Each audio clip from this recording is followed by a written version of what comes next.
You'll remember this hadith, that marriage is half of your deen.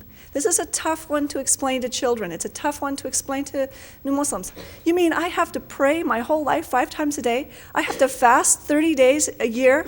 I have to give zakat? I have to go to Hajj? I have to do all these things? I have to have excellent iman? And then still, I've only completed half of my deen? Or I only get the equivalent credit of half of my deen? If I do that marriage well, that's equivalent in credit to all of these other things combined. And I think that's significant, and it speaks to the importance of this topic. Incredibly important. Next slide, please. Husbands, the men that we're speaking of here, truly are from Marwa.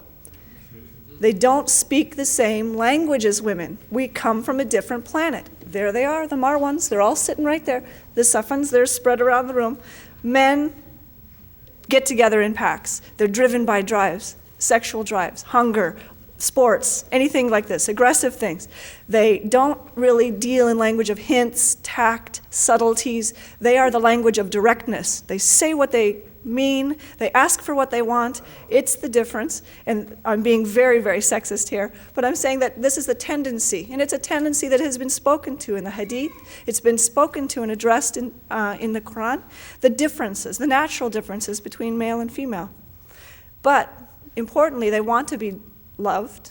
They want to be adored.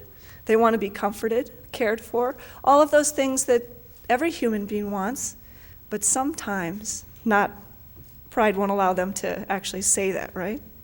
You Safans know what I'm talking about. And then wives, the women are from Safa, definitely from Safa.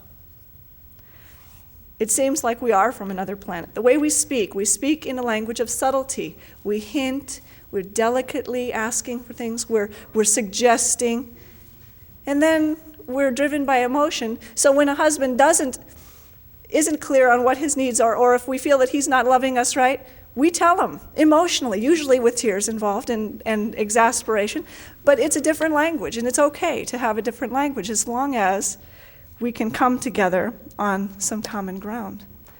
Here's some common ground, next slide if we will. The desire to be loved. The desire to have companionship is certainly common ground. The desire to be respected, very significant for both Marwans and Safans, the men and the women.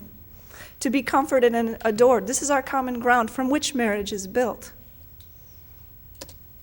And again, remember, I've seen both sides. So I know that it can be that way, wonderfully, and it can also fail miserably to be that way. And there are good reasons for those. Islam guides us.